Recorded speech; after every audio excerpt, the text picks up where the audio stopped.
BMTC KSRTC ನಾಳೆ ದಿನ ರಸ್ತೆಗಿಳಿಯೋದಿಲ್ವಾ? ಯಾಕಂತ ಹೇಳಿದ್ರೆ ನಾಳೆ ಬೆಂಗಳೂರು ಚಲೋಗೆ ಇದಾಗಲೇ ಸಾರಿಗೆ ನೌಕರರು ಕರೆ ಕೊಟ್ಟಿದ್ದಾರೆ. 1 ಲಕ್ಷಕ್ಕೂ ಹೆಚ್ಚು ನೌಕರರು ಭಾಗಿಯಾಗ್ತಾರೆ ಅನ್ನೋದಾಗಿ ಮುಖಂಡರು ಹೇಳ್ತಾ ಇದ್ದಾರೆ. ನಾಳೆ ಫ್ರೀಡಂ ಪಾರ್ಕ್ನಲ್ಲಿ ಉಪವಾಸ ಸತ್ಯಾಗ್ರಹ ಮಾಡ್ತೀವಿ ಅಂತ ಹೇಳ್ತಿದ್ದಾರೆ. ವಿವಿಧ ಬೇಡಿಕೆಗಳ ಈಡೇರಿಕೆಗೆ ಆಗ್ರಹಿಸಿ ಧರಣಿ ಮಾಡ್ತಾರೆ. ನಾಳೆ ಕೆಎಸ್ಆರ್ಟಿಸಿ ಬಸ್ ಸೇವೆಯಲ್ಲಿ ವ್ಯತ್ಯಯ ಆಗುವಂತ ಸಾಧ್ಯತೆ ಇದೆ. ಹಾಗೆ ಬಿಎಂಟಿಸಿ ಬಸ್ ಸಂಚಾರದಲ್ಲೂ ಕೂಡ ವ್ಯತ್ಯಯ ಆಗೋ ಸಾಧ್ಯತೆ ಇದೆ. ಇದಾಗಲೇ ಸಾರ್ವಜನಿಕರು ಕೂಡ ಇದ್ರ ಬಗ್ಗೆ ಮಾತನಾಡಿದ್ದಾರೆ. ಕೆಲಸಕ್ಕೆ ಹೋಗೋರು ಕಷ್ಟ ಆಗುತ್ತೆ, ಕಡಿಮೆ ದುಡ್ಡಲ್ಲಿ ಒಂದು ಕಡೆಯಿಂದ ಮತ್ತೊಂದು ಕಡೆ ಹೋಗೋದಕ್ಕಿರೋದೇ ಕೆಎಸ್ಆರ್ಟಿಸಿ ಬಿಎಂಟಿಸಿ, ಅವುಗಳು ರಸ್ತೆಗೆ ಇಳಿಲಿಲ್ಲ ಅಂದರೆ ಹೇಗೆ ಅಂತ. ಇನ್ನು ಶಾಲೆಗೆ ಹೋಗೋ ಮಕ್ಕಳು ಆಟೋ ಮಾಡ್ಕೊಂಡು ಹೋಗೋದಕ್ಕಾಗುತ್ತಾ? ಹಾಲ್ ಟಿಕೆಟ್ ಕೊಡೋ ಸಮಯ ಇದು, ಹೋಗಲಿಲ್ಲ ಅಂದರೆ ದೊಡ್ಡ ಸಮಸ್ಯೆ ಆಗುತ್ತೆ, ಪರೀಕ್ಷೆಗೂ ತೊಂದರೆ ಆಗುತ್ತೆ ಅನ್ನೋದಾಗಿ ಅವ್ರ ಸಮಸ್ಯೆನ ಹೇಳ್ತಾ ಇದ್ದಾರೆ.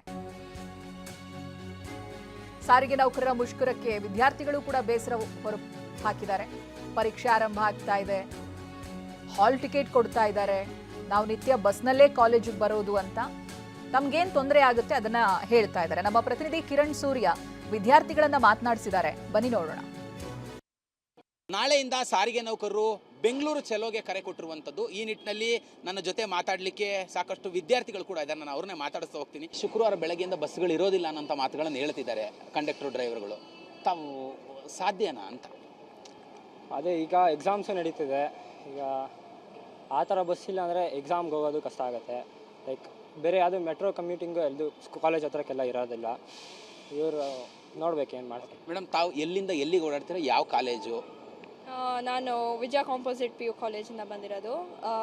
ಇಲ್ಲಿಂದ ಬನಶಂಕರಿಯಿಂದ ಸೌತ್ ಎಂಡ್ ತನಕ ಬಸ್ಸಲ್ಲೇ ಟ್ರಾವೆಲ್ ಮಾಡ್ತೀನಿ. ಸಿನ್ಸ್ ಪೇರೆಂಟ್ಸ್ ಲೈಕ್ ಡ್ರಾಪ್ ಮಾಡೋಕ್ಕಾಗಲ್ಲ, ಆಮೇಲೆ ಅಲ್ಲಿಗೆ ಮೆಟ್ರೋಲು ಹೋಗೋಕ್ಕೆ ತೊಂದರೆ ಆಗುತ್ತೆ ರಶ್ ಅವರ್ಸಲ್ಲಿ. ಸೊ ಬಸ್ ಇಲ್ಲ ಅಂದರೆ ತುಂಬಾ ತೊಂದರೆ ಆಗುತ್ತೆ. ಬಸ್ ಸ್ಟ್ರೈಕ್ ಮಾಡ್ತೀವಿ ಅಂತಿದ್ದಾರೆ. ಬಸ್ ಸ್ಟ್ರೈಕ್ ಆದರೆ ವಿದ್ಯಾರ್ಥಿಗಳ ಪರಿಸ್ಥಿತಿ ಏನು ಅಂತ? ತುಂಬ ಕಷ್ಟ ಆಗುತ್ತೆ. ಯಾಕಂದರೆ ಇವಾಗ ಬಸ್ಸು ಬಂದ್ಬಿಟ್ಟು 12 ರೂಪಾಯಿ ಒಂದು ಟಿಕೆಟ್ ಅಂದರೆ ಹೋಗಿ ಬರೋದಕ್ಕೆ 24 ರೂಪಾಯಿ ಆಗುತ್ತೆ. ಇವಾಗ ಬಸ್ ಇಲ್ಲ ಅಂದರೆ ಆಟೋಲ್ಲಿ ಹೋಗ್ಬೇಕಂದ್ರೆ 120 ರೂಪಾಯಿ ಆಗುತ್ತೆ. ಅದರಿಂದ ಡಬಲ್ ಆಗುತ್ತೆ. ಇವಾಗ ಬಸ್ ಅಂದರೆ ತುಂಬ ಈಸಿಯಾಗೈತೆ, ಸಿಗುತ್ತೆ. ಒಂದು ಬಸ್ ಇಲ್ಲ ಅಂದರೆ ಇನ್ನೊಂದು ಬಸ್ ಐತೆ, ಹೋಗ್ಬೋದು. ಇವಾಗ ಈ ಥರ ಪ್ರೊಟೆಸ್ಟ್ ಮಾಡಿದ್ರೆ ನಮಗೆ ತುಂಬ ಕಷ್ಟ ಆಗುತ್ತೆ. ನಾಳೆ ಬೇರೆ ಸರಸ್ವತಿ ಪೂಜೆ ಐತೆ, ಬೆಳಗ್ಗೆ 9:30 ಎಲ್ಲ ಇರಬೇಕು. ಬಸ್ಸೆಲ್ಲ ಕರೆಕ್ಟಾಗಿ ಸಿಗ್ತಾಯಿತ್ತು. ಇವಾಗ ಹಿಂಗೆ ಪ್ರೊಟೆಸ್ಟ್ ಮಾಡಿದ್ರೆ ನಾವು ಆಟೋ ಹಿಡ್ಕೊಂಡು ಹೋಗಬೇಕು, ಅದಕ್ಕೆ ಕಾಯಬೇಕೆಲ್ಲ ಆಗುತ್ತೆ. 120 ರೂಪಾಯಿ ಡಬಲ್ ಆಗುತ್ತೆ. ಅದಕ್ಕೆ ಬರೋಕ್ಕೆ 240 ರೂಪಾಯಿ ಆಗುತ್ತೆ. ಅದಕ್ಕೆ ಗೌರ್ಮೆಂಟಿಗೆ ಇಷ್ಟೇ ಕೇಳೋದು, ಎಷ್ಟು ಬೇಗ ಆಗುತ್ತೋ ಅಷ್ಟು ಬೇಗ ಬಸ್ ಬಿಡೋದು. ಈಗ BMTC ಕಂಡಕ್ಟರ್ ಡ್ರೈವರ್ಗಳು ಪ್ರೊಟೆಸ್ಟ್ ಮಾಡ್ತೀವಿ ಅಂತಿದ್ದಾರೆ. ಶುಕ್ರವಾರದಿಂದ ಬಸ್ಗಳು ಇರೋದಿಲ್ಲ ಅಂತಿದ್ದಾರೆ. ಬಸ್ಗಳಿಲ್ಲ ಅಂದರೆ ಸ್ಕೂಲು ಕಾಲೇಜಿಗೆ ಓಡಾಡ್ಲಿಕ್ಕೆ ಸಾಧ್ಯನಾ ಅಂತ? ಸಾಧ್ಯ ಇಲ್ಲ. ಬಸ್ಗಳೆಲ್ಲ ಇಲ್ಲ ಅಂದರೆ ನಮಗೆ ಓಡಾಡೋಕ್ಕೆ ಸಾಧ್ಯ ಇಲ್ಲ. ಸ್ಕೂಲಿಂದ ಬೇಗ ಹೋಗಬೇಕು, ನಮ್ಮ ಟ್ರಾಫಿಕ್ ಜಾಮ್ ಎಲ್ಲ ಇರುತ್ತೆ. ಬಸ್ ಇದ್ರೇ ಆಗೋದು. ಆಟೋದಲ್ಲಂದರೆ ಭಾಳ ಚಾರ್ಜ್ ಆಗುತ್ತೆ ಹೋಗ್ಬೇಕಂದ್ರೆ. ಇಲ್ಲಿಂದ ಸೀದಾ ಜರಗನಹಳ್ಳಿಗೆ ಹೋಗ್ಬೇಕು ಅಂದ್ರೂ ಭಾಳ 1 ಡಬಲ್ ತೊಗೊತಾರೆ, 100 ರೂಪೀಸ್ ತೊಗೊತಾರೆ. ಅದೇ ಹೋಗಿ ಬರೋಕ್ಕೆ ಅಂದರೆ 200 ರೂಪೀಸ್ ತೊಗೊತಾರೆ. ಅದೇ ಬಸ್ಸಲ್ಲಿ ಆದರೆ ಬೇಗ ಹೋಗಿ ಬೇಗ ಬರ್ಬೋದು, ಕಮ್ಮಿ ರೇಟ್ ಇರುತ್ತೆ. ಅಂದ್ರೂ ಟ್ರಾಫಿಕ್ ಜಾಮ್ ಇರಲ್ಲ, ಬೇಗ ಹೋಗಿ ಬೇಗ ಬರ್ಬೋದು.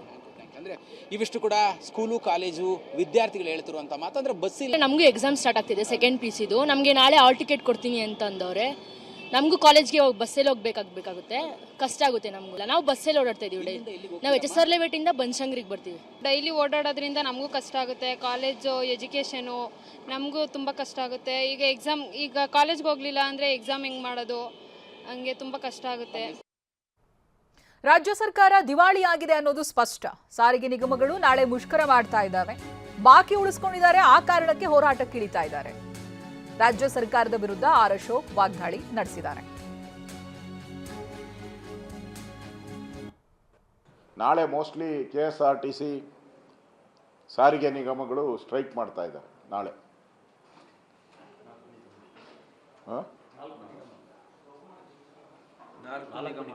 4 ನಿಗಮಗಳು, ಸಾರಿಗೆ ಒಟ್ಟು ಸಾರಿಗೆ ಅವ್ರಿಗೂ ಕಳೆದ ಅರಿಯರ್ಸ್ ಕೊಡಬೇಕು. 38 ತಿಂಗಳದು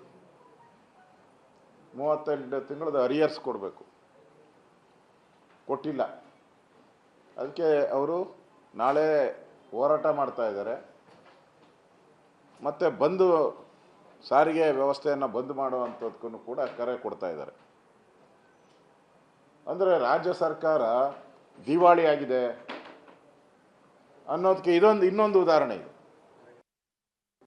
ಇವತ್ತು ಸಾರಿಗೆ ಇಲಾಖೆಯಲ್ಲಿ ಇಷ್ಟೊಂದು ಸ್ಟ್ರೈಕ್ ಆಗ್ತಾ ಇದೆ, ಮತ್ತು ಅದಕ್ಕೆ ಆಗಲೇ ನೋಟಿಸು ಸರ್ವ್ ಮಾಡಿದ್ದೀರಾ. ಯಾರ್ಯಾರು ಸ್ಟ್ರೈಕ್ ಹೋಗ್ತಾರೋ ಅವ್ರಿಗೆಲ್ಲ ಕೆಲಸದಿಂದ ವಜಾ ಮಾಡ್ತೀರಿ ಅಂತೇಳಿ ಎಸ್ಮಾ ಬೇರೆ ಜಾರಿಗೆ ಮಾಡಿದ್ದೀರಾ. ನಿಮ್ಮ ಎಸ್ಮಾಗೂ ಕೇರ್ ಮಾಡಲ್ಲ, ಯಾವುದೂ ಕೇರ್ ಮಾಡದೆ ನಾಳೆ ಅವಾಗೆ ಅವ್ರು ಸ್ಟ್ರೈಕಲ್ಲಿ ಭಾಗಿಯಾಗ್ತಾ ಇದ್ದಾರೆ ಎಲ್ಲರೂ. ಅಂದರೆ ಸರ್ಕಾರದ ಆದೇಶಕ್ಕೆ ಕಿಮ್ಮತ್ತು ಬೆಲೆ ಕೊಡದೇ ಇರೋವಂಥದ್ದನ್ನು ನೋಡ್ತಾ ಇದ್ದೀರಿ.